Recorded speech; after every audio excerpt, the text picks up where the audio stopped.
on, everybody? Welcome to TRB. That's right, it's the Resistance broadcast. We are a Star Wars podcast, and we're here to talk to you about that movie franchise we love so much. And today we have a pretty interesting discussion.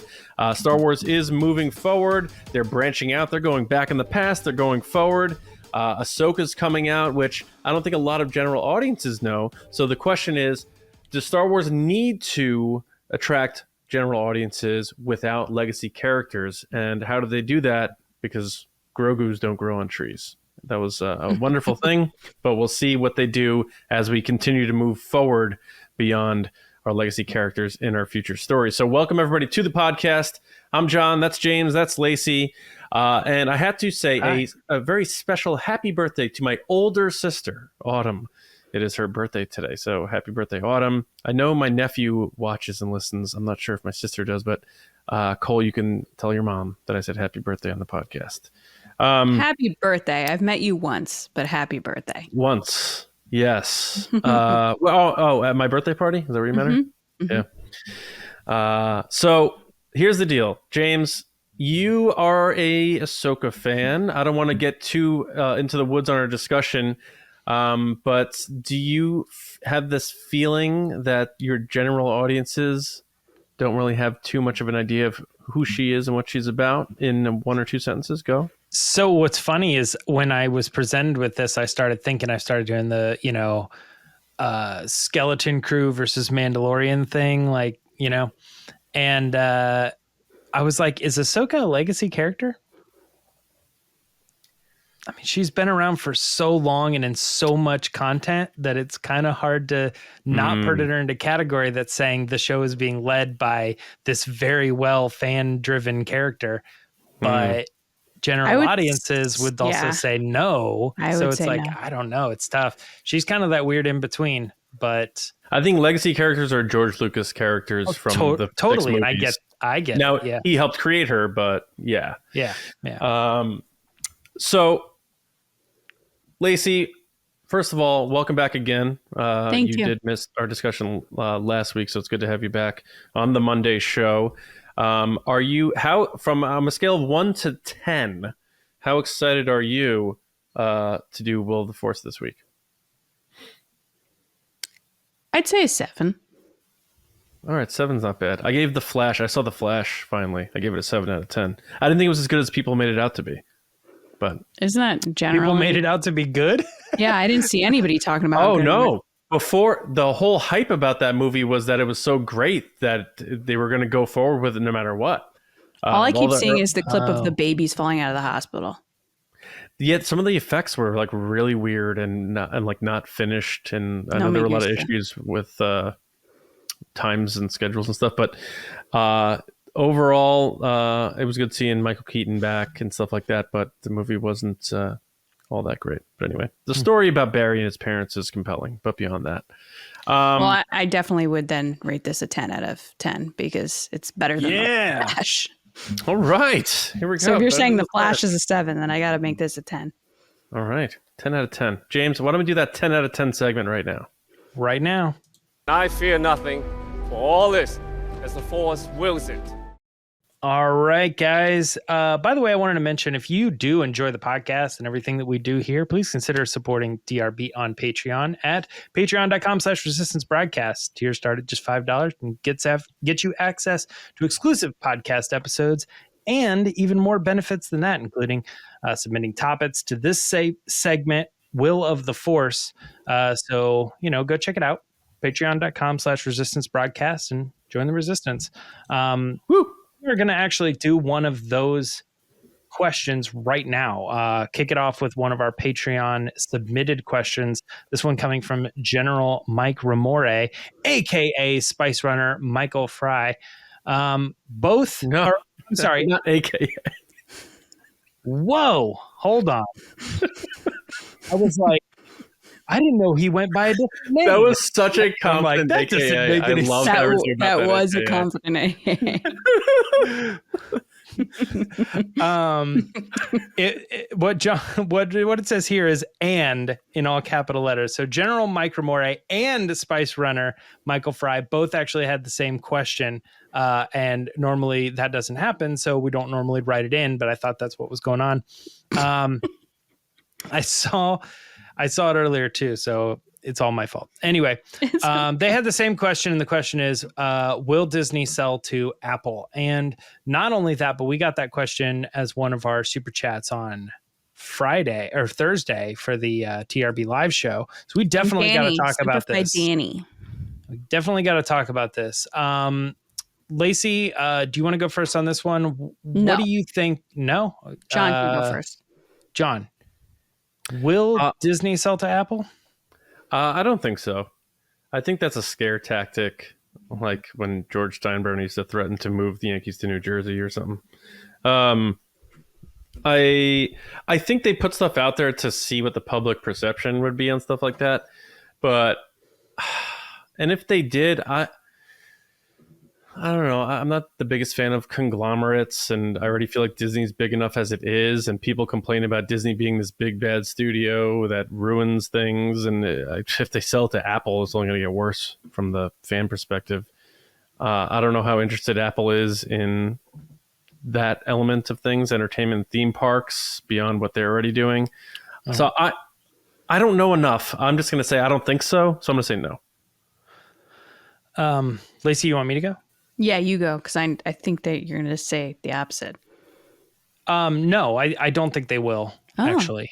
My thing is, I always find it interesting that Apple has that money. You know, sometimes they think of Disney as just like the biggest corporation in the world, but like Apple's so much bigger than them that they would just like buy them.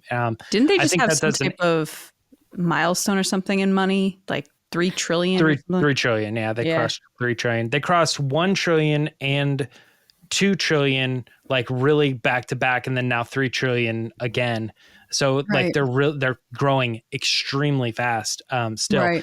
And John says, I don't know why they would want to buy Disney. For me, the reason they would want to buy Disney is because as Apple moves forward, it seems like with the biggest thing that they're trying to grow more than just iPhones alone, which is over 50% of the revenue, they are also trying to grow services.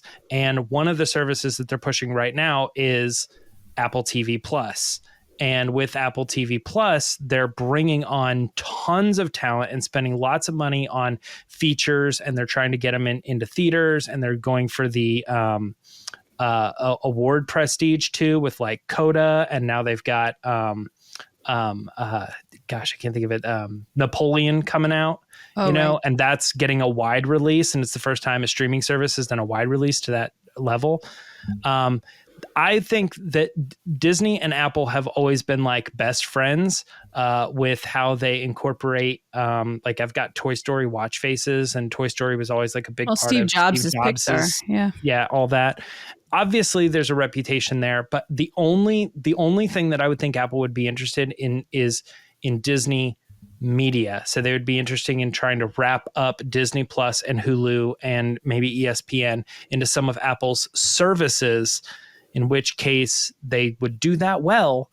And then they would also have all these parks and stuff, which they just assume they'd just run on their own. And maybe they could bring their technology in, but they're already doing that because you can get your passes and stuff. Anyway, this is a long-winded way to saying I don't think it makes a lot of sense. I think more likely they would probably just work with them to be like, let's continue to make sure that Disney partners with Apple in the best ways possible that are best for both of our businesses. And that goes to show, like, they just announced the Vision Pro, and they did a whole presentation with Bob Iger on stage, or in the video, not on stage, but like in the video, talking about Disney Plus is going to be a launch partner for Apple Vision Pro and all this. It's like, I don't think they're going to sell. I think it's just they're going to continue to be best friends for a long time. Yeah, I think you make some good points there. I think you both do. But the thing that kind of sticks out to me is what James was just saying, is that it seems not necessarily that the parks would be the benefit to Apple, but more of the content services type stuff is where Apple wants to expand. And as we know, based on SEC, I think, filings this past week with Disney, is that they're saying that they're going to be pulling even more content from Disney Plus because they're, quote, curating what's on there and making it a better experience. I could totally see them bailing on Disney Plus and just merging with Apple on that front. I could see them just saying, you know what? We got into the content game. We thought we could handle it. We've had some successes. We've had more failures than anything else. We're losing, steam here. Let's just license all our stuff to Apple. Because already you're seeing them pulling content that should have been Disney Plus only content and throwing it on Hulu. Like they're starting to do Secret Invasion, Secret whatever, that show. Yeah. They're putting it up on Hulu. They're putting Miss Marvel on ABC Network on cable TV. So clearly there's an issue there. Because if you're taking your content that's behind a paywall and putting it in places that people can watch either for free or close to free, because a lot of Hulu stuff like comes included in other things, why would you keep developing this content? And then if you go back to Bob's recent comments with the writer's strike and the actor strike where he said some terrible things, included in that was also saying that they were going to pull back, content creation and money into streaming content. So if they're reworking that plan as well, which Chapek was all about, he was like full steam ahead on that. I could see them turning around and saying, look, we're not selling all of Disney to Apple, but we're giving them the ability to stream that stuff. And we're going to work out a partnership where we team up together, because I don't see them giving up the parks, because those just make money at this point.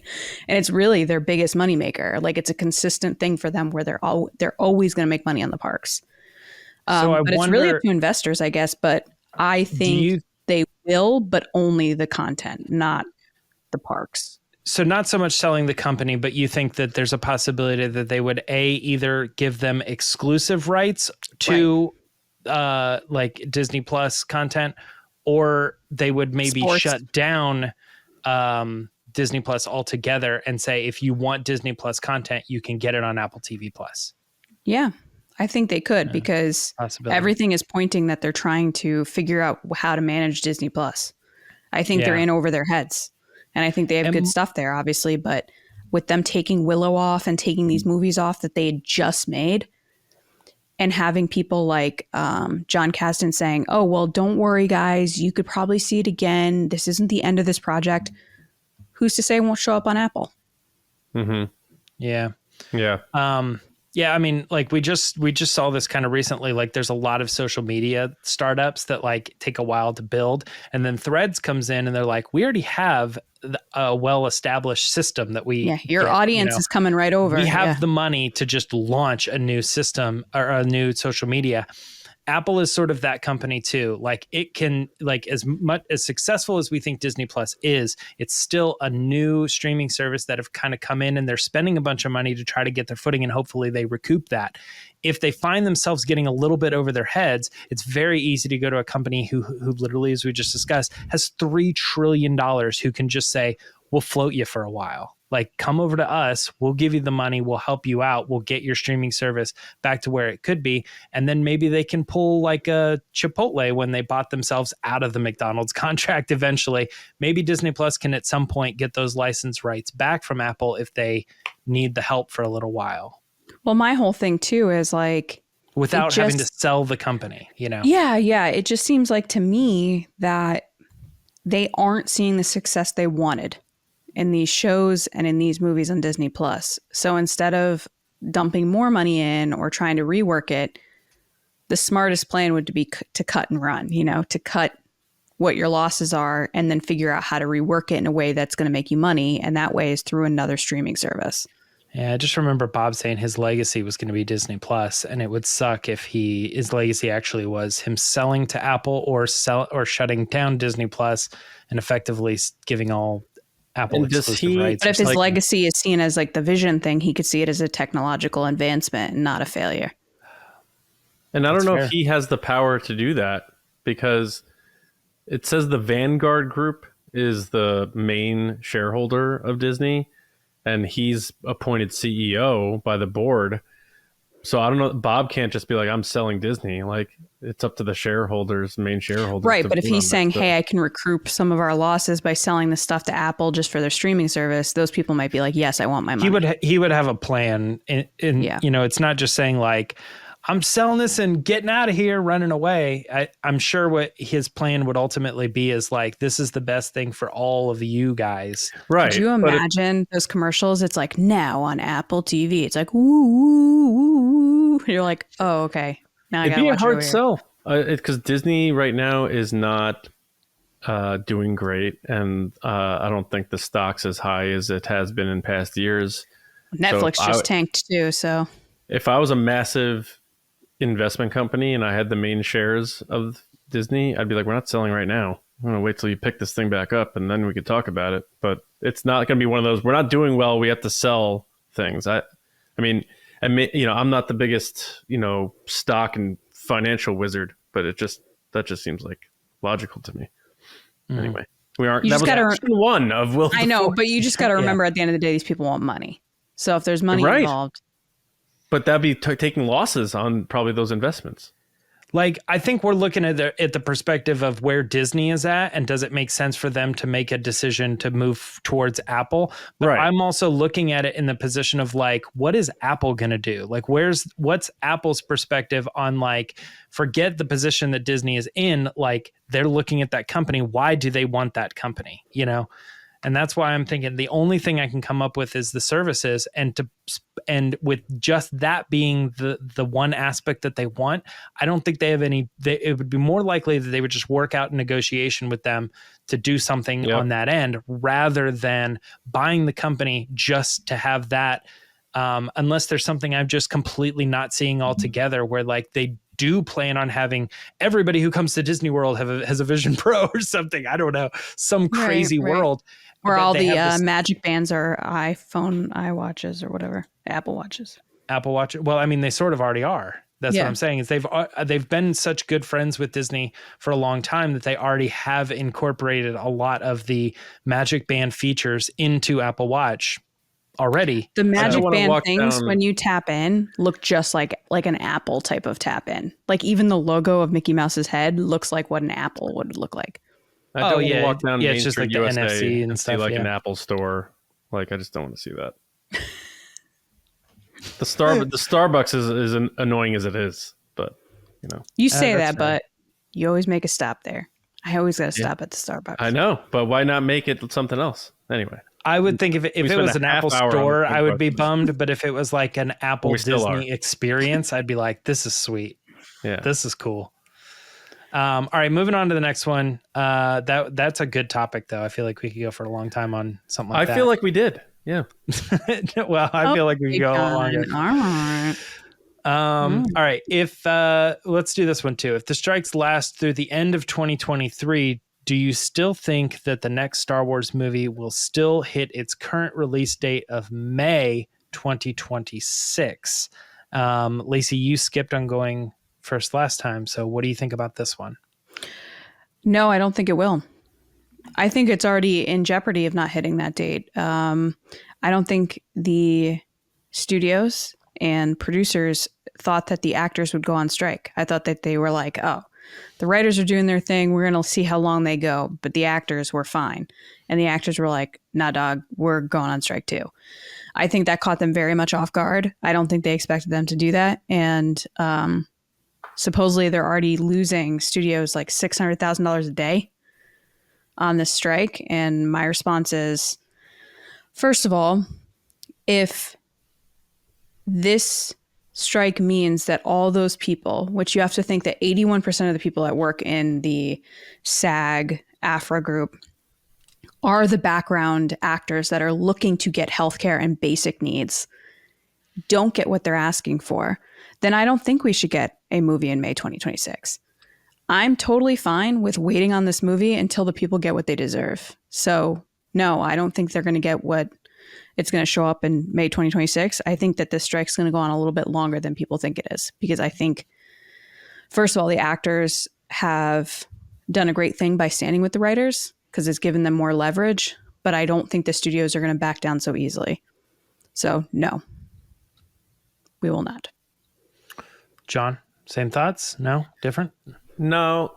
So if the strike ends by the end of 2023 and we have they have agreements in place with the unions and everyone is satisfied and going back to work to kick off 2024, I would think they would need to start filming this movie if they don't want to do a rush job, because Force Awakens and Rise of Skywalker, I think, were like a little over a year and a half before it came out that they started filming those.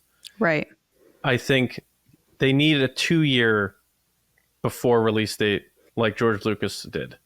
Mm-hmm. So like 97 to 99, 2000 to 2002, 2003, 2005. So if a deal is in place and everyone goes back to work, whoever's writing that movie is still writing it as they're striking. People are working. We've talked to people who are like, yeah, they're doing their things that they already pre-agreed upon, but they're not out there talking about doing new projects. I would like to think that there's something concrete for a script. And even if it wasn't, you still have 5 months to finish that up. They finished the script for 9, whether you loved it or not, in 6 months, 5 months. If they're able to roll in May of 2024, I think they'll hit that date. Now, the history of Lucasfilm and movie dates isn't great, so that's a different animal. But in just this bubble for this question, I personally think it will hit that date if all those things are in place. I hope so. Yeah. I say no as well. And I say part of that is because I'm surprised that this movie is even sitting in May of 2026 as it is. Whereas they have traditionally discovered December as the new place to release movies, and they only tried one movie in May and it didn't work, or they felt uncomfortable about the way that movie was released and the general public responded to box office. So I'm surprised that the movie's even sitting in May 2026 right now, which guarantees for me that if they were able, even if it did go all the way through the end of 2023, but was resolved somewhere around the beginning of 2024, I think they still push the movie to at least December of 2026, buying them more time. I agree with that. I say no, it's not going to hit May 2026. And they'll feel better about the box office as well. Because what's the story on this too? There is another movie sitting in December 2026 right now, right? There's another Star Wars at December 2026. The May 2026 one is behind Deadpool and Avengers. Yeah. I thought it was May, and December. I thought it was May, 26th. December. Oh, okay.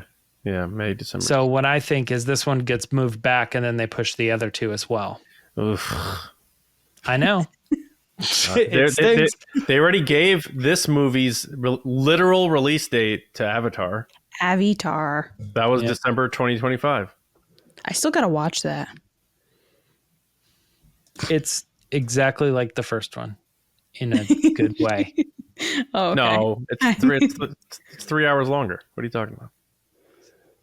3 hours longer than the first Avatar? Yeah, it's 6 hours and 19 minutes front to back. I thought it was 4 hours. No, it's like three and a half. Three and a half. Yeah. Yeah. It's a long movie, but I'm just saying it's like if you didn't like the first one, you're not going to like this one. It's like the same problems with the story, but it's about the visual effects. Yeah. James Cameron was like, "You want to go pee during my movie? Go do it. I don't care." Just don't do it in the water because we're going to be filming there for 2 years. All right. And hopefully no drugs on this set. No submersibles either. Yeah. All right. Patreon submission. Another one coming from one of our patrons. This one from Major John Forsyth. John asked the question, how much will the viewership numbers for Ahsoka be affected by the strikes, considering no actors or writers can promote it and there is liable to be backlash against the studios and stuff like that. So what is the possibility that maybe some backlash against the studios mixed with the actors not being able to promote what's going on, as well as the writers? What do you think, John, about this one? I don't think, if we're being honest, audiences don't care about people being on strike and stuff like that. General audiences don't care at all. They want their content that they pay for. So they're not going to not watch a show on a service they pay for because there's people on strike. So that factor doesn't matter. I think the viewership with Ahsoka could be affected because general audiences don't really know Ahsoka. We're a month out and they really haven't done much. Well, but also like I always use the litmus test of like my brother, and he's not, doesn't talk about it at all, and I don't know how interested he was in like something like Andor. So it's a nice lead in to what our discussion is going to sort of be about. But I'm going in with modest expectations on Ahsoka. I don't think it's going to do major viewership numbers like the first couple of seasons of Mando. I think Obi-Wan did pretty well, but we obviously know why, because you had Obi-Wan and Vader. But so I don't think it has anything to do with the strikes. If the viewership isn't great for Ahsoka, I'm not going to chalk it up to the strikes. So that's my answer. Plus, sorry, the striking unions don't want people to boycott stuff. They're not asking for boycotts. This is a labor dispute, so. This is tricky too, because this could also, and this almost isn't part of the question, but like this is one of those situations where if a show underperforms, they have reasons to say, well, here's why. You know what I mean? And no one's gonna buy that. I know that's the case, but you know how it is sometimes where it's like, oh, well, it was we tried to do a female led show and nobody watched it for that reason or whatever. And it might just be that the show's not good. You know, like I'm not saying the show is going to be bad, but I'm saying that if the viewership numbers for Ahsoka are low, it feels like they have lots of reasons to get out of it, including the fact that, well, we weren't able to promote the show with our actors and our writers. And there was online backlash about not watching the show and all this, even if that really didn't affect their numbers at all. And it's probably just because people were uninterested. I don't think the question being, will this strike affect the show? I don't think it will, because the marketing of the show is still going to be the marketing of the show. Yes, you don't have your actors saying things, but they'll just put more money into more social media, whatever, or something. You know, they'll figure out a way to just try to get people to be aware that the show is coming out on that day. You should go and watch it. Lacey, what do you think? Or do you think that the writers and actors would have a say in the direct correspondence to how many people are going to tune in? First of all, John, thank you for the question. Really appreciate it. Thanks for supporting us. I think this is a great question. And I think Disney and people involved are concerned about this. Rightfully so. I also, going back to my strike answer a little bit, I kind of hope it does, because then it shows you that writers and actors are needed and they should get paid. But besides that, I think it will, because you won't have Rosario Dawson on every late night show, on every Good Morning America, BuzzFeed puppy interview. You won't see her little clips everywhere. You know, thinking back to The Mandalorian or any kind of, like, especially Barbie. We were talking about Barbie the other day. Obi-Wan too, but like with Barbie specifically, because it's so recent for me. They had Ryan Gosling and Margot Robbie on every single thing you could have. News, talk shows, in like Instagram feeds, all different types of things. So when you don't have your main cast supporting that and having those moments that are shareable, that get to the general audience, it's going to affect the views, because there's no hype around it. So, you know, Rosario Dawson's been on the picket line, rightfully so. And I don't think you're going to see her promote this show, if they don't reach a agreement, which I don't think they will, because we're only a month out. Mm-hmm. So I think a piece of this, Patron John, is that I don't think the writers are necessarily the biggest issue with this. It's the actors. Once you get the actors not being able to promote and being the face of this thing, you lose it. You don't get people involved. And I agree with James. I think they can throw probably tons of money behind ads and SEO and social stuff like that. And they probably have clips that they shot on the set, which I'm pretty sure they're going to probably leverage throughout this process. If they can't have the actors, they can probably use gallery stuff that they shot or behind the scenes clips or something. And they'll probably annotate like, hey, this was filmed prior to the strike. But I mean, not having Rosario Dawson do the puppy interviews on BuzzFeed do cause an issue because, you know, if my dad knows about something or, you know, my coworker who doesn't know anything about Star Wars is telling me about something they saw on BuzzFeed or Hot Ones, and everybody's seen the Hot Ones interviews with Jennifer Lawrence, I think that affects things. That's where we are in marketing. So yeah, I think that this will impact viewership, and it makes me sad because I know that there's a lot of love and passion that went into the series, and I think it deserves the attention of new viewers, especially because I feel like Ahsoka is one of those characters that people really connect with. But you can't argue that marketing is there for a reason. And as someone that's in marketing, yeah, this is a big deal. Look at the Haunted Mansion. They had like Mickey on the red carpet. Like, did they really? Yeah, they had. I Disney, don't think that like, Haunted Mansion's going to do well at all.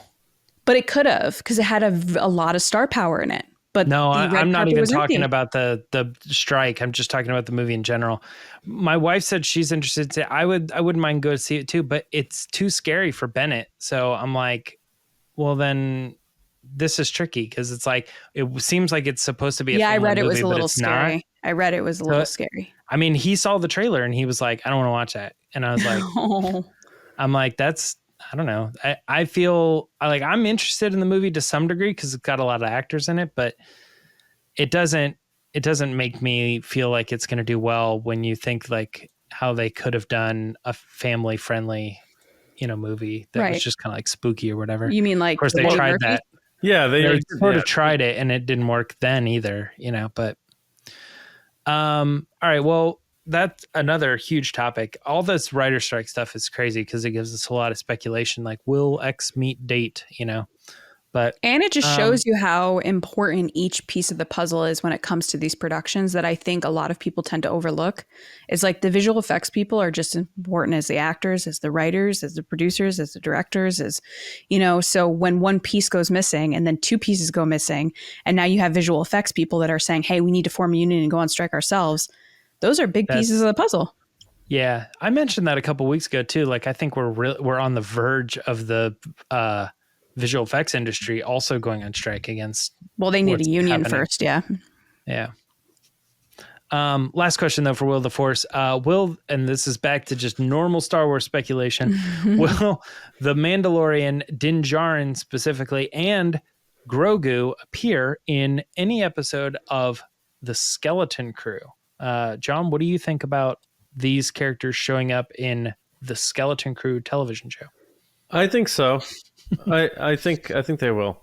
I think there'll be one episode where they appear, whether that's on Navarro with sort of a crossover with what's going on with those pirates, because Mando was heavily involved as sort of an antagonist against the pirates in a way to protect Grief Karga and Navarro.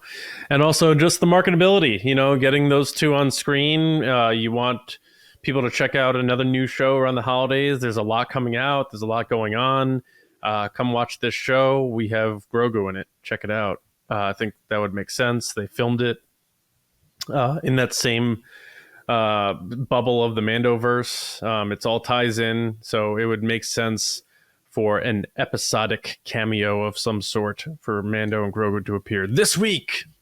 Grogu and Mandalorian return in the Skeleton Crew, because we don't know when Mandalorian Season 4 is coming out. It's going to be a long time before we see Grogu again, and aside from Darth Vader's silhouette and breathing and that dark black helmet, Grogu is now the most current marketable Star Wars character. So everybody knows who Grogu is. I think they when you think about the rumors about whether it was forced in for them to be reunited in Book of Boba Fett by the studio. Yeah, there it is. I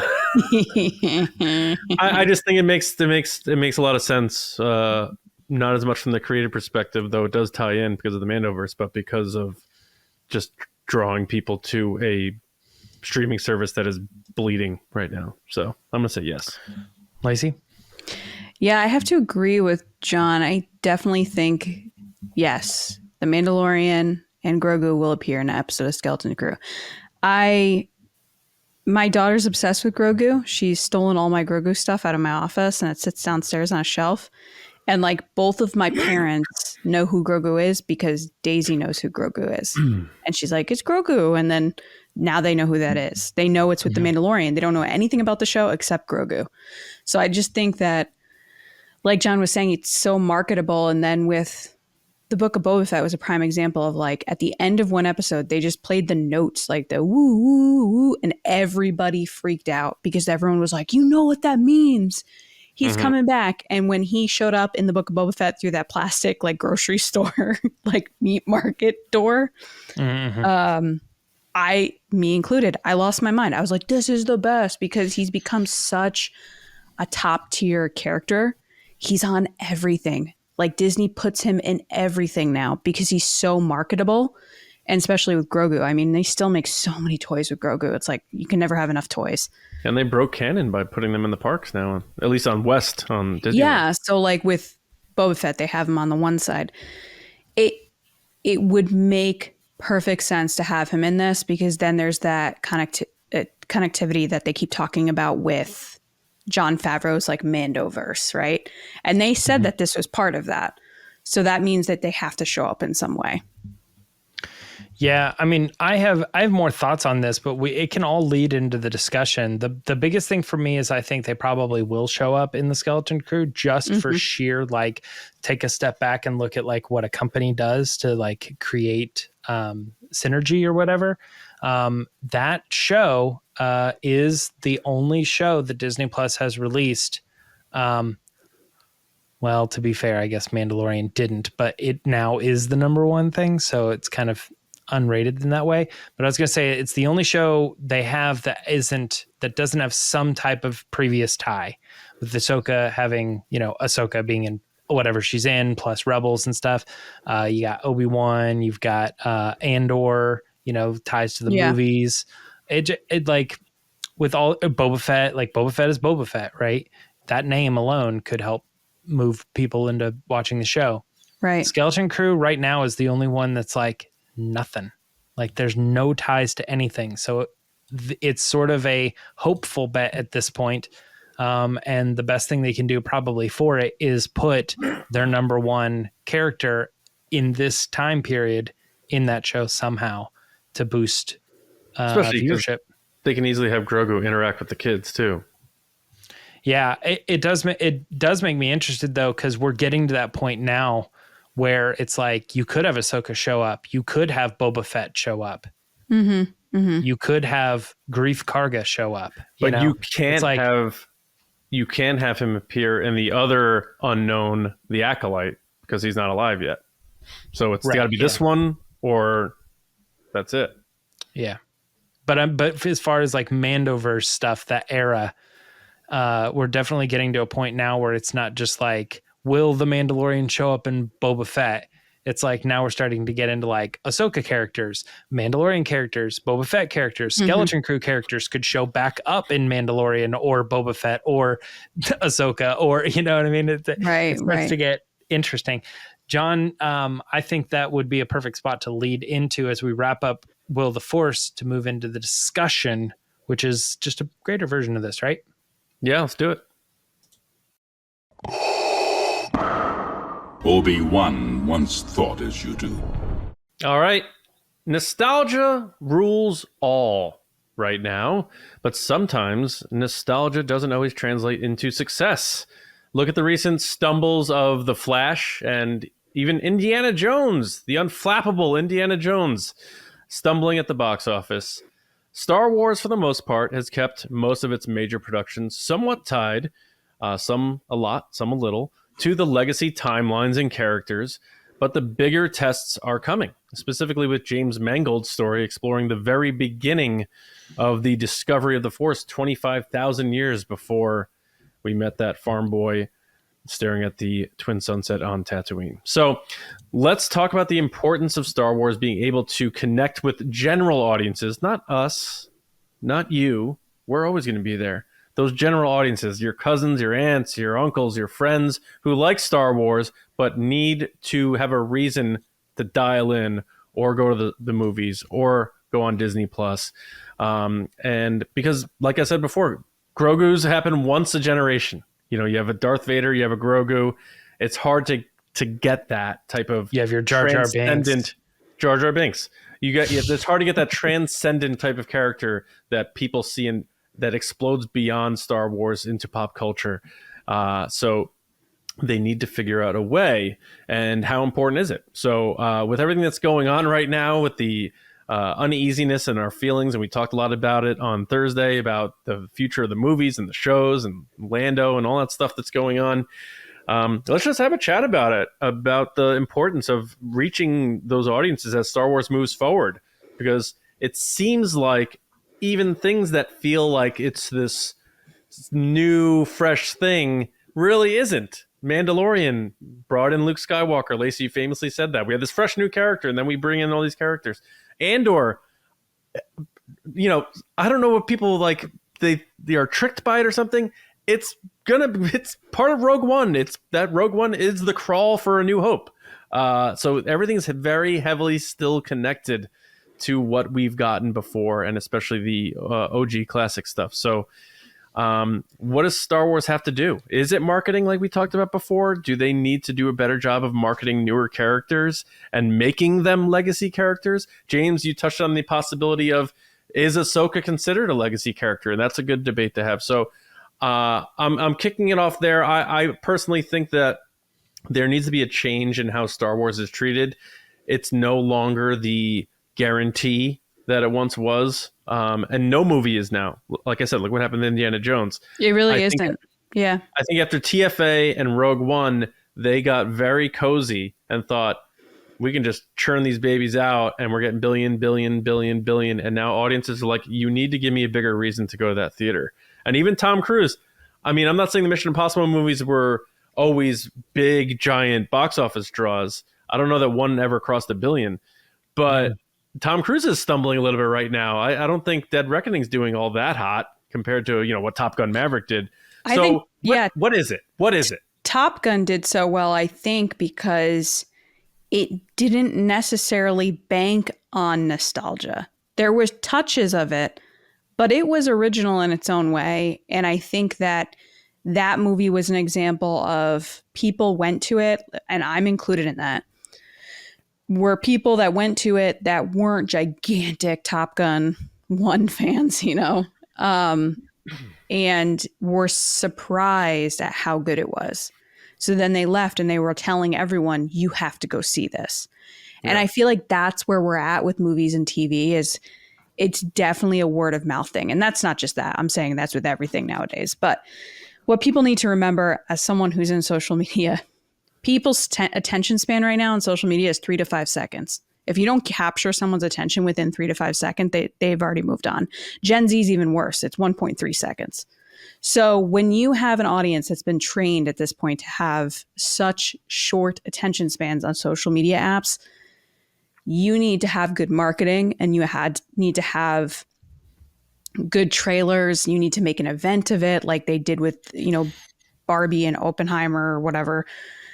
People need to feel like they're missing out if they're not going to these things. And I think that Disney has, for a long time now, banked on the fact of, we're Disney, this is Star Wars, this is Marvel, this is Indiana Jones. People just like these things. And I think they did the same thing with Ghostbusters, to be honest, is that people are like, oh, everybody likes Ghostbusters. No, people like good storytelling. People like good movies. They want to have fun. They want to learn something along the way. You know, they want to leave feeling like they've gained something. And I feel like people have been banking on nostalgia for so long that people are getting sick of it. Like the 80s have been so played out with like Stranger Things and everything that it's tough to look at movies coming out that are trying to get back to that 80s vibe and not be like, okay, we're past this. And I know for a fact that Disney gave kind of like panels and talks and interviews from their executive team and like in their marketing team about how their plan for the next 5 to 10 years was to basically cater to like millennials and a little older, like Gen X, like nostalgia. They were like, oh yeah, we're just going back to those ideas that like the Lizzie McGuire show and like all these things that like they think because we grew up with it, we're automatically going to love it. And I think that audiences have gotten smarter and they've said, hey, I'm picking and choosing what I'm going to watch. There's so many options. Therefore, I don't think Lucasfilm can bank on legacy characters because look at Obi-Wan. Like it did well, but I don't think it was the best show that they've done. I felt like it was kind of just okay. I feel like as someone that loves Solo and wants more of Solo, people have complained like, oh, we didn't need a Solo story. To me, it wasn't even Han Solo that was the best part. It was all the new characters that we've never seen before. And it was a story we've never heard before. So that's where it gets a little different. It's like when you're taking something and making it brand new, that's when it's cool. If you're just giving me the same story over and over and over again, like, which is some of the critiques with the sequel trilogy, that's when people get annoyed. And that's the hurdle, James, want to bring you in because Star Wars hasn't taken that risk yet, that leap yet. Everything's been somewhat connected to something. The leap was Last Jedi, basically, was what Ryan did, which whether you like it or not, it was a leap. But the lead role in the movie was Luke Skywalker still. Yes. So yes, you're totally right. Yeah, you're right. So what did Star Wars do to get people in? Honestly, I would say the leap for Star Wars was Rogue One. And but even then, they banked on Darth Vader. You guys always say that, but I don't think that was so much them doing that. I mean, they had a movie that was like very heavily around like all these different characters that was the thing about it. Well, whatever. No. Okay, they put Darth Vader in the movie for a few minutes, and now all of a sudden it's completely squashed. It was the marketing. The marketing was very Darth Vader. There was like one trailer with Darth Vader like breathing. No, it was multiple. There were multiple trailers, and they banked on the Death Star. Like that's nostalgia. They had Tarkin, Death Star, Vader. I mean, it's very Stormtroopers tied to what existed.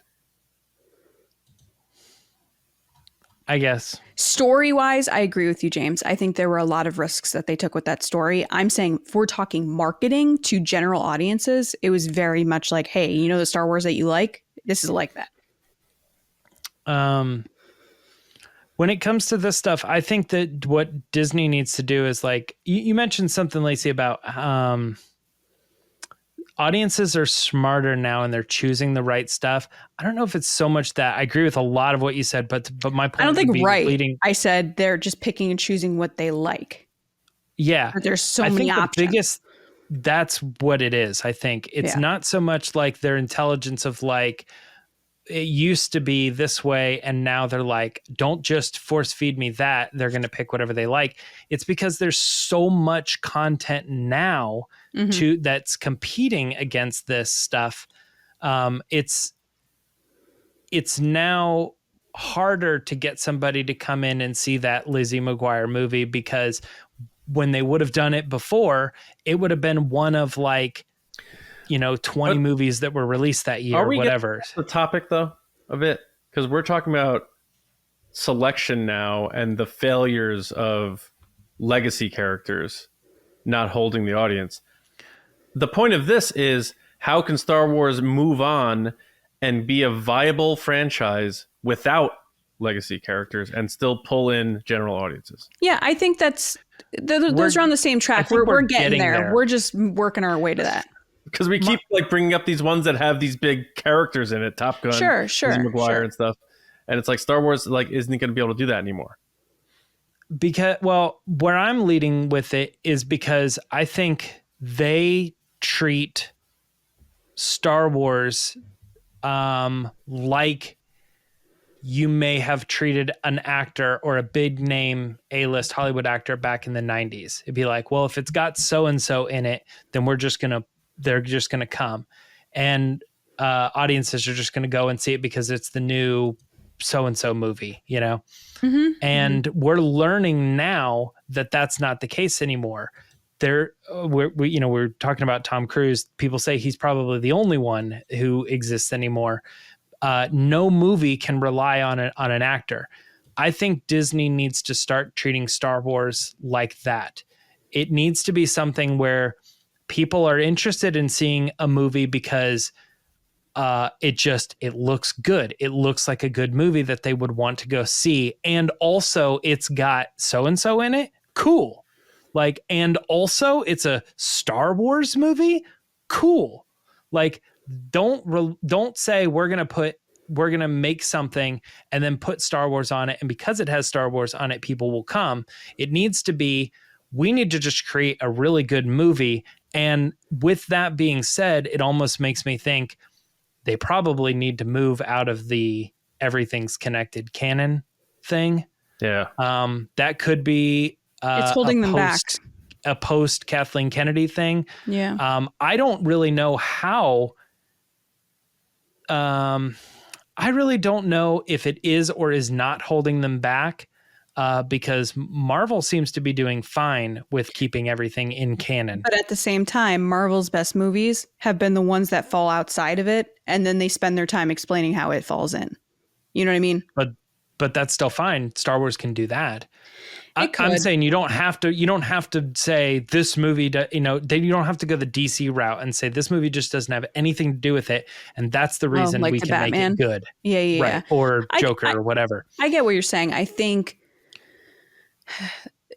the point of my large tangent was, I think the way they're going to get people, like you were saying, James, that are attracted to these stories without the legacy characters is to make new stories and make good stories, because that's what people are looking for, is good storytelling, because there is so much content to watch. There are so many movies to watch. So they need a good story, because once you make a good story, people are going to say it's good. They're going to talk about it. And then you're going to be like, oh, I got to go see that because everyone's talking about it. And we have to stop falling back on the, oh, it's Star Wars, so if you don't like Star Wars, you're not going to like this. It should just be the baseline, a good story, whether you're into Star Wars or not. And that's what happened with The Mandalorian. And I feel like The Mandalorian was so successful because it had the cute baby factor, don't get me wrong, but it was a story that put everybody on an equal playing field, because everybody went into it, even if you're a big Star Wars fan or not. These were all new characters and they weren't connected to anything. And it kind of made you feel, as like an outsider, oh, what, do I have to watch anything to watch this? And it was like, no, you don't. Just show up. Just watch it. That's the baggage argument. Right. That's the, like, some of these shows where they're like what, okay, we're getting ready to head into John Boyega possibly and Daisy Ridley coming back. There's baggage with that property. Yes. There's not baggage with the 25,000 year before Jedi story. Or Skeleton Crew. Well, yeah, I'm going to get to Skeleton Crew. Yeah. I think that like when they're looking at the James Mangold thing, there is the possibility that they say, James Mangold, just make something look cool. Just make it a fun story. You can put a little Star Wars in there, but when it comes to like light speed or lightsabers, hyperspace, all that stuff, it doesn't have to be in there. You don't have to do that. Just make a really good, compelling story that looks cool. And then it'll say Star Wars and people go, whoa, I already thought that looked cool and I was going to go see that. Plus it's Star Wars. How does that fit in with Star Wars? That's neat. Whereas like, you do the other one and you show Daisy Ridley with a lightsaber and people are like, oh, they're just hoping I go see that because I like Star Wars. Yeah. John, what do you think? That's unfortunate, but there's baggage now with those characters. Yeah, I think one factor that has to come into play is if this isn't possible in the way that Star Wars once made bank, then they need to look at more inexpensive ways to make their products. Oh, that's a good point. Andor costing $250 million is crazy when you think about the viewership it had. And I don't see any way that series made money for Disney, because they're not selling merch really for it. We know all the deal with the action figures. I don't think I've ever seen an Andor action figure in a store. And they're not selling Blu-rays. So how's that series making money? Yeah, they're not making it money. Yeah, they're not making it back. And then like A New Hope cost $11 million to make. Today that would be $55 million. I know that actors get paid a lot more money, but Star Wars, when they first made it, those actors were nobodies. Alec Guinness was the only one, and he took a percentage of the box office versus a big salary. Maybe I think you draw Daisy an only actor that way. made like $100,000 on Force Awakens or something. Well, she was a nobody. Yeah. So you gotta look at it that way. Like, you're not going to be casting Robert Downey Jr.'s or Chris Pratt's and all in your Star Wars movies. So. So that's a factor. But in terms of, reaching, I agree with you guys. They need to get away from this timeline. It doesn't mean they have to move everything away. You can do some stuff in this area still and make a movie here with Dave Filoni or something, but also do that Mangold movie. Don't make it a $300 million budget. And maybe it doesn't make $1 billion, but what if it makes 500 and your budget was 100 million? The movie's still profitable. You can then build off of that. So I think, like, James, you're right to just make something good. And that's why I think Mangold will do that. And people will see it because it's, James Mangold and it's Star Wars and it's good. And they'll market it as some fresh thing. Whereas maybe there's a certain segment of fans who like Star Wars a bit, but they're like, they've made so many of those things now. Like how we feel about the High Republic sometimes. It's like, it's so much. I'm way behind. They lapped me like 5 times. Passing on your left. I can't. Right. I can't watch this. I can't get caught up on this. If they market something that's like a new chapter in the story of Star Wars, where everybody can feel like this is a fresh thing, where we feel it, fans feel it, general fans feel it.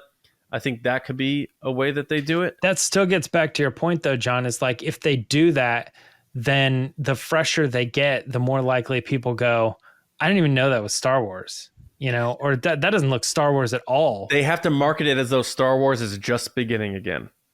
Do a simple trailer with the logo, with the sound of the theme, and then be like, what is this? I don't see Luke Skywalker. I don't see this. I don't see that. And it feels like it's a new thing for everybody.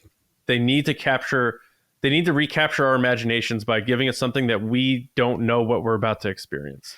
The tricky thing is you can never truthfully, like we talked about breaking the canon, but you can never truthfully break Star Wars totally because you can't ever reboot it. Right. But you can. I don't think there's ever a point where they could go, like, if they did like what they do with Visions in live action, where they're like, look, we're going to take a lot of inspiration from Star Wars and we're still going to call it Star Wars. But this movie, it won't have Luke Skywalker's or even be in the same universe as any of that stuff. It's a whole new story. And you're going to try to make it connected. It's not connected. It says Star Wars, I don't think they'll ever do that. It will always be in a world where the original trilogy happened. Yeah. Yeah. Even if they say it's non-canon to the other stuff we've released, but it will always be canon to like George Lucas's stories, at least, I think. But if the Force is the only thing that connects it, I think that's all you need. That's a through line. And you can still tell a completely organic new story. I'm saying that's fine. I'm just saying, again, they can't do what DC does and just be like, this doesn't have anything to do with any movies. No, they're never going to do that. Then that's why it's important to like think about this, because they are staying within this canon. And how do you stay fresh without relying on things that people have known for a long time? So it's going not just 25,000 years in the past, go 25,000 years in the future, go way past Rey Skywalker. Go tell something way beyond. Yeah. Like go another part in the galaxy. Like there's so much they can do. And I love the nostalgia. I'm with you, Lacey. I love the Easter eggs. I love all that stuff. But imagine getting something in the same spirit and feel of why George Lucas made Star Wars and it being page 1 all over again. So, but the thing is we love the nostalgia and Easter eggs, but general audiences don't, because it makes you feel dumb and you're not in on it. They're tired of it too. Look at my husband does that when we watch stuff and I'm like, oh, that's so and so. He's like, I don't know. I don't know any of this. And it just makes you feel like you're behind, like you're not included in on the joke. So I feel like oftentimes, like, while it's nice for us and we're like, oh, we could do whole videos just on Easter eggs, normal people don't care. or they don't notice them. Yeah. But I get this sense, at least with me, and I don't know if people feel this way, but like, you know, the Flash not doing well, Indiana Jones not doing well. I think people are looking for something new. Lacey, your point about the 80s thing, I think you're spot on. I'm very excited for the conclusion to Stranger Things, but I'm also ready to move on from it. I think it's sad that we are creating movies in 2020, in the 2020s, or TV shows that feel like something that happened, that feel like movies that were made 40 years ago. It's like the golden era was in the 80s, and we're all trying to like make movies that feel that way. Why can't we make good movies that are happening today so that in 40 years people want to make movies that are like 2020? You know, and I feel we are. It's always going to move in those cycles. Like we're not making. There was a point when they were making movies that were supposed to feel like they're from the 60s or 70s, you know, like we had the Wonder Years or whatever. And that was a show that was in the 90s, but it was supposed to feel pop culture has been very stuck in the 80s though. And I think that kicked off with Stranger Things. Like it really has been stuck there. And I mean, that's fair. But I also think like we'll probably get to a point, I'm assuming at some point where like it feels like culture is stuck in the 90s. Or we'll be reliving the early 2000s or something. And we're like, why can't media get past this era? Because for some reason it's popular.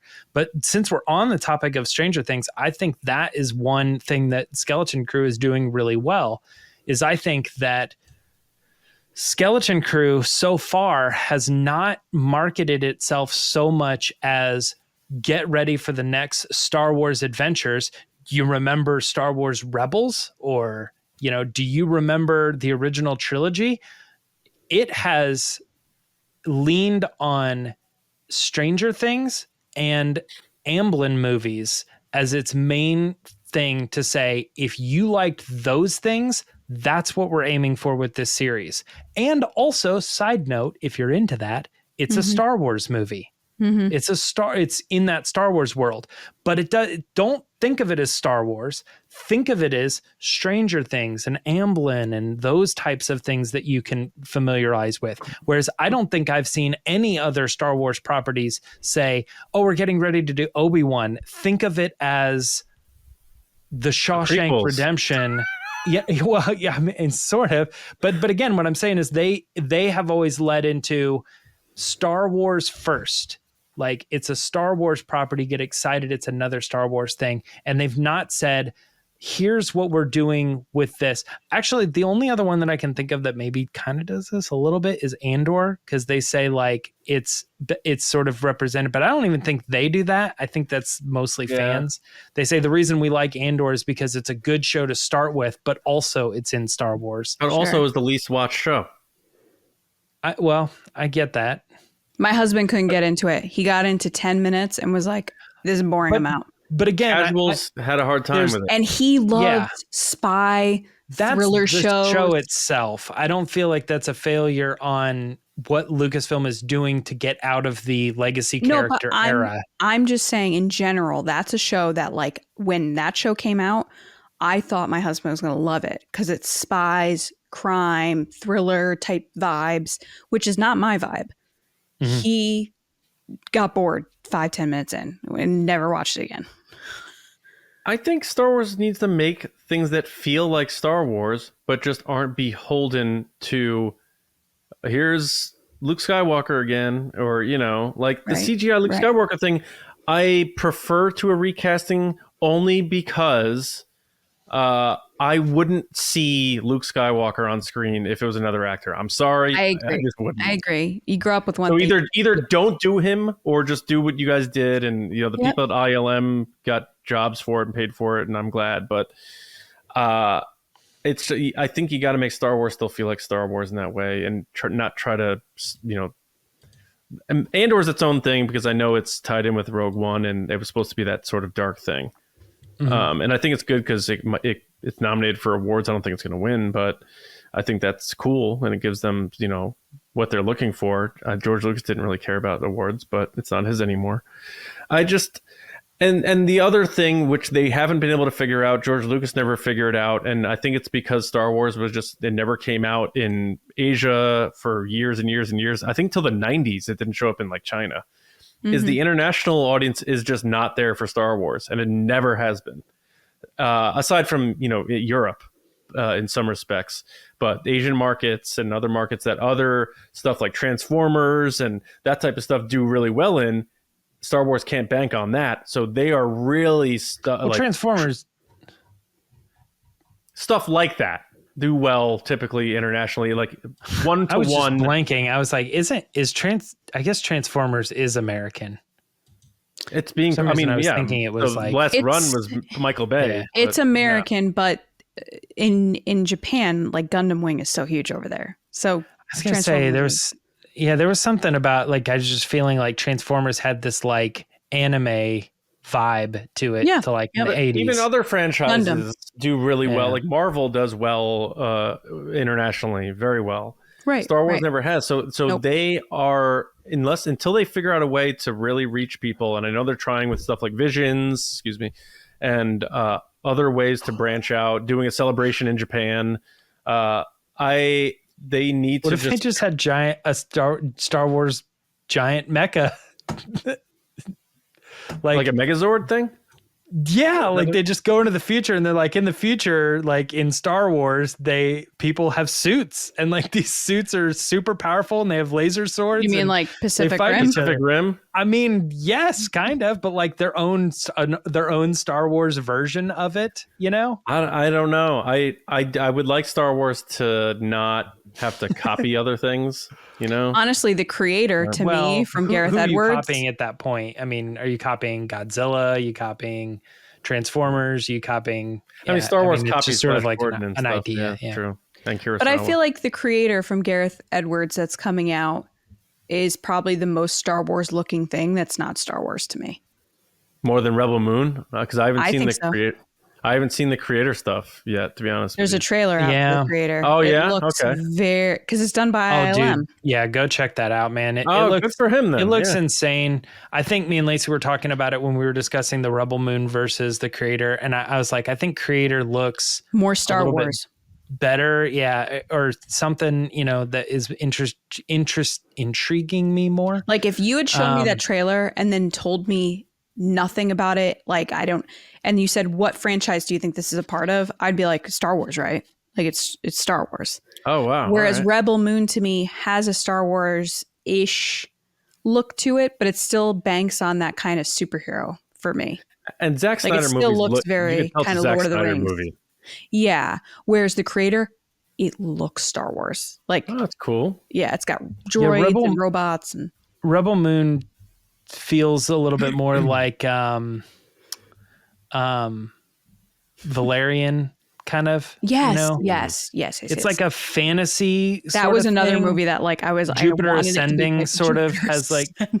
I mean, I know those aren't great movies, but like what I'm saying is like there's a certain vibe to like a fantasy style show. And that's why movie. As much as we say Star Wars is fantasy and not sci-fi, like sometimes fantasy in that realm can get, even though there's like electronic things, it feels very fantasy over there. Whereas creator looks very sci-fi.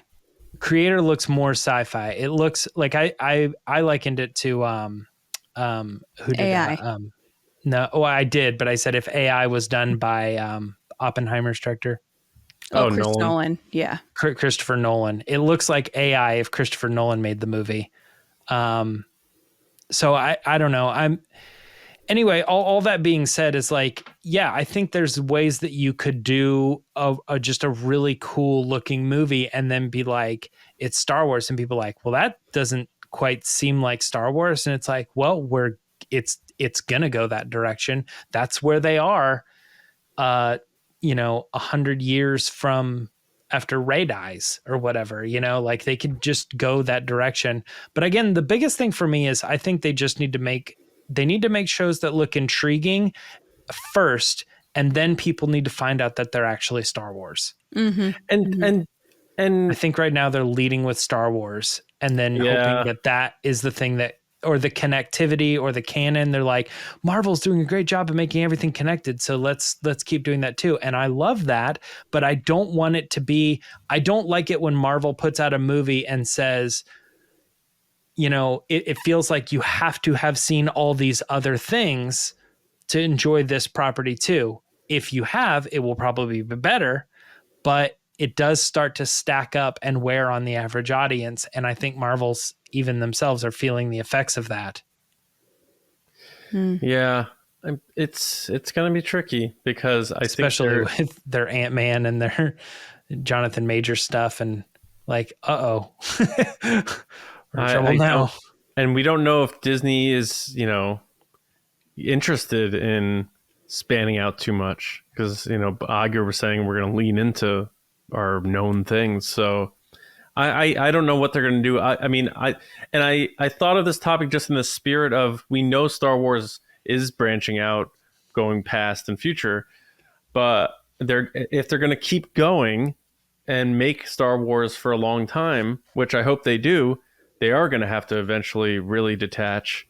And it's this fictional galaxy. We've only really talked about a really small part of it and also a small chunk of time. So there's opportunity, and I think there's other ways to do it in terms of reaching audiences. And I do think a big part of it is making movies for less money. I mean, Indiana Jones cost $300 million. It's insane what movies cost now. I was reading an article about Blair Witch Project and how little that cost and how much money they made. Well, I mean, this is why Blumhouse exists, because they've made a system of, this is how much movies should cost, and you're not allowed to break that budget. And then they put it out, and it makes a bunch of money, and they've been able to make tons and tons and tons and tons and tons of movies. And that's why horror movies are doing so well in general. Yeah. Yeah, because a really successful one will make $100 million at the box office, and it's 80% profitable. You know, there's basically only two horror studios. It's Blumhouse and A24. And if that's only if A24 is making a horror movie. They're making like an 11th Saw movie because of the success of those things. You know, it's crazy. And I'm not saying they're all great. I think most of them are probably not very good at all. You don't have to make good movies if every movie you make doubles the money. But we want Star Wars to make good movies. I know, but I'm saying like that is where we're at with movie studios, is everybody is banking that the movie is going to be this huge box office hit. I think it's like, you can make smaller movies. I think they need to get more creative in how they're making movies. You know, sometimes having a lesser budget actually leads to a more artistic film. Like what happened with Jaws and like the failing shark and stuff like that. Like, yeah, I think superhero movies are on their way out. Or they're going to take a break or something. Like DC's rebooting in 3 years, and we'll see it, or 2 years, or whatever it is. And I'm very interested in that because I love Superman and Batman. But I agree, like a nice break will be okay for that. But for Star Wars, like those were made in the spirit of independent movies. Like we all watched Light and Magic, and like a lot of those people weren't sure what they were doing, and they had to like figure out ways to do things because they were limited with budget. Mm-hmm. I think that sometimes leads to more artistic creativity and like other ways to make cool movies. Yeah. So I think Disney can still do that and may need to do that, even though they're a big studio. They're not just going to be like, oh, you're making a Star Wars movie, $275 is your budget, go for it. Like I would say, like make a Star Wars movie for $110 million. You don't need big stars, so don't worry about that. Make me the best Star Wars movie you can for $110 million. Mm-hmm. New characters. I agree. Go. Yeah. I mean, that's across all Hollywood, is try to figure out how to lower the budgets, studio budgets. I've been seeing more and more of that as we enter the writer strike and all that too. And it's interesting as they save money, like, oh, we have this machine now that lets us do anything we want. So we don't have to pay for locations. We don't have to travel all over the world. And it's like, we just have this machine. So it's a lot cheaper now. But it's like, okay, so then why is your budget for the movie going up? And why is nobody getting paid? You know? Yeah. Like, but at the same time, movies, yeah. Right. But at the same time, a movie like Barbie is so great because it was done all with practical puppetry and like big pink sets. You know, they ran out of pink paint and stuff. So I think it's a case by case, but overall, I totally agree with you, James. I think you're going to see more and more of discussions of why are movies so expensive, and TV shows too. I mean, the budget for Barbie is $145 million. it's weird to think that that's modest. But also it's Barbie. Like Barbie is like my mom grew up with Barbie. Like Right. people are going to go see it. Like older ladies are going to go see Barbie. And Yeah. young men are going to go see Barbie because it seems like they should be going. They're going Matt to wants want to to see go there. Barbie. There's my That's what I'm saying. Matt wants to I see would say Barbie. all Like these really I would bad. say that Barbie is a big budget Barbie movie. They could have done a medium or a low budget Barbie movie, and it could have also been successful given whatever it was. If we're just using our imaginations here, I think this was a big budget Barbie movie. They put a lot into the sets and everything, and into the marketing and the actors and all that. So it's definitely a big budget movie, even though it's 144. It's just it's not 200 million. It's not 250 million. Or 300. But like you said, John, you kind of bank, what your brother thinks, right? Like, oh, that's kind of my gauge. Matt's my gauge because he's like, he doesn't want to really see Indiana Jones, even though he likes Indiana Jones. He had no interest in seeing that. Why? Because I'm very interested in that. He didn't feel the need to. He said it was overplayed. He was like, I feel like they're just having to come back to make money. Oh, that's how he saw it. He was like, oh, they're just trying to bank on nostalgia. That's basically.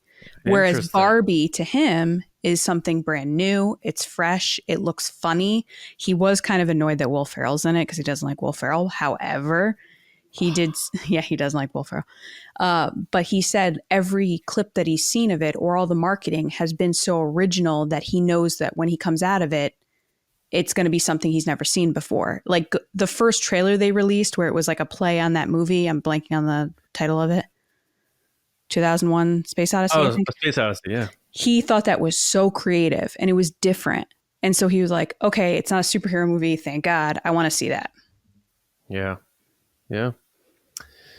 We will see. It's going to be interesting. But, and again, I mean, there were negative, I think, tones or critical tones to this discussion, but I mean, I genuinely I just want Star Wars to do well and be able to expand and still do well. I really do. I'm rooting hard, and we all are, I think. But, well, I thought this was a good discussion. I wasn't sure where it was going to go. I know it was on the critical side of things and more of the serious tone, but we like to branch out and do a lot of different vantage points and styles of podcasting about this thing we love.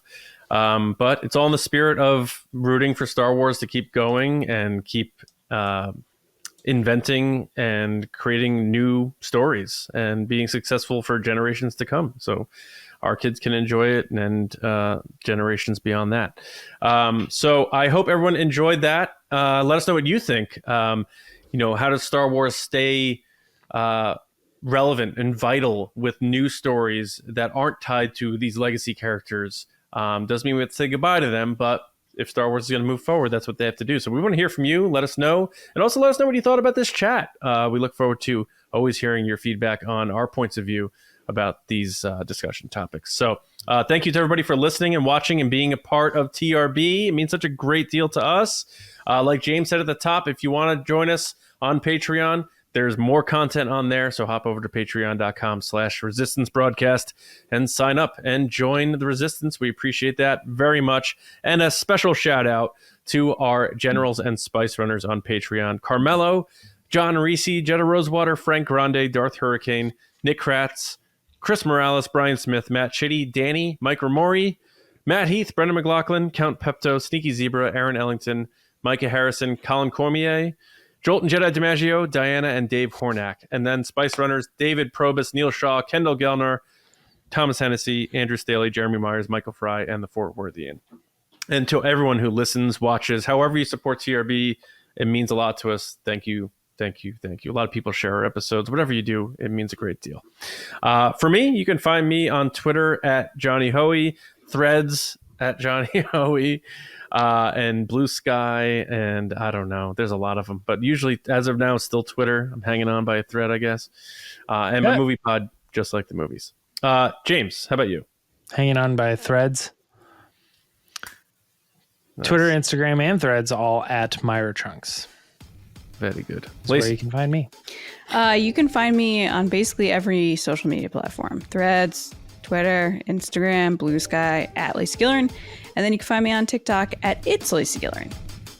All right. We hope everybody has a wonderful week. And we will see you next time with another episode right here on the Resistance Broadcast. See you around, kids.